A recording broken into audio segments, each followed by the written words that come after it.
Hi hello SPT రైల్వుడ్ police తల్లికి వందనం scheme గురించి మీకు కొన్ని డీటెయిల్స్ నేను తెలియని వరకు చెప్పాలని నేను ఈ వీడియో చేస్తున్నాను. ఫస్ట్ ఆఫ్ ఆల్ ఏమంటే ఈకేవైసీ కాకుండా ఉంటే మీరు దయచేసి బ్యాంకుకి వెళ్ళి ఆధార్ కార్డు ఇచ్చి ఈకేవైసీ చేయించుకోండి. నెక్స్ట్ వచ్చి మన మొబైల్లో ఎలిజిబిలిటీ ఉందా లేదా అని ఎలా చెక్ చేసుకోవాలి అనేది దాని గురించి నేను ఈ వీడియో చేస్తున్నాను. అది మన మొబైల్ ఉంటే ఈజీగా చెక్ చేసుకోవచ్చు. ఇందులో టైం తక్కువ ఉంది కాబట్టి నేను త్వరగా చెప్తున్నానండి. ఫస్ట్ క్రోమ్ బ్రౌజర్ ఓపెన్ చేసి అందులో ఇలా విఎస్డబ్ల్యూఎస్ అని టైప్ చేసి సెర్చ్ చేయండి. ఇలా ఫస్ట్ పోర్టల్ వస్తుంది, విఎస్డబ్ల్యూఎస్ ఆన్లైన్ ఏపీ గవర్నమెంట్ అని. దాన్ని టచ్ చేశారంటే ఇలా ఓపెన్ అవుతుందండి. ఇలా ఓపెన్ అయినాక ఇక్కడ చూడండి బిఎం పోర్టల్ అని ఉంది. ఇక్కడ బిఎం పోర్టల్ టచ్ చేయండి. ఇలానే ఓపెన్ అయిన తర్వాత పైన లెఫ్ట్ సైడ్ లో మెనూ అని వస్తుంది. మెనూని ఓపెన్ చేసి పైన నుండి రెండో option, second option eligibility, search eligibility అని వచ్చింది. అది టచ్ చేశారంటే ఇలా వస్తుంది. ఇందులో ఆధార్ కార్డు టైప్ చేయాల్సి వస్తుంది.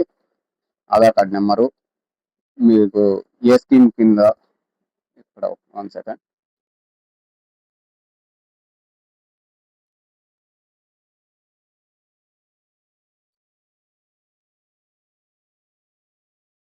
ఇలా చేసిన తర్వాత ఇక్కడ తల్లికి వందనం, ఇక్కడ స్కీమ్స్ మనకు డీటెయిల్స్ అనేవి ఇచ్చినారు. ఆటో డ్రైవర్ కా, మళ్ళీ జనరల్ కా,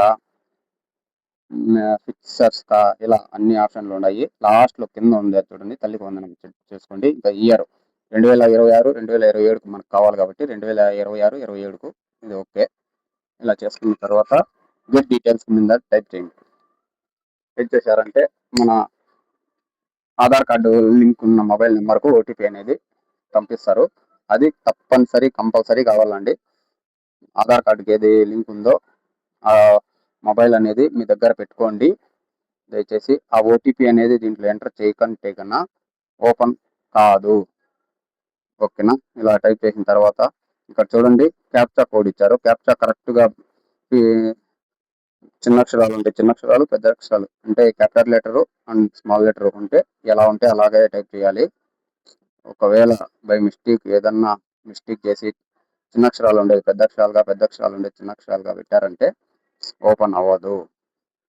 ఓకే అండి, ఇక్కడ ఓపెన్ అయిపోయింది చూడండి. దీని డీటెయిల్స్ మనకు ఎలిజిబిలిటీకి మనకు 7 సమస్యలు, సారీ, టర్మ్స్ అండ్ కండిషన్లు తెలుగులో చెప్పాలని ట్రై చేశాను, నా వల్ల కాలేదు. వాళ్ళు పెట్టిండే కండిషన్లు 7. ఆ 7 ఓకేగా ఉంటే మనకు స్కీమ్ ఎలిజిబిలిటీ క్యాలిక్యులేటర్ అని వచ్చింది. 7 ఉండదు. ఆ 7 పాస్ ఉంటే ఇలా గ్రీన్ వస్తుంది, ఎలిజిబిలిటీ ఉంది అని. ఈ ఆధార్ కార్డుల వాళ్ళకు ఎలిజిబిలిటీ ఉంది అని. ఓకే ఫ్రెండ్స్, టైం ఎక్కువ అయిపోయింది. Thank you. మరిన్ని వీడియోల కోసము నా ఛానల్ను సబ్స్క్రైబ్ చేసుకొని లైక్ చేసి కామెంట్ చేయండి. మీ సపోర్ట్ నాకు అవసరం. ఇలాంటి వీడియోలు ఇంకా నాకు ఏదన్నా తెలిసాయంటే నేను ఖచ్చితంగా మీకు అప్లోడ్ చేస్తూ ఉంటాను. Thank you very much.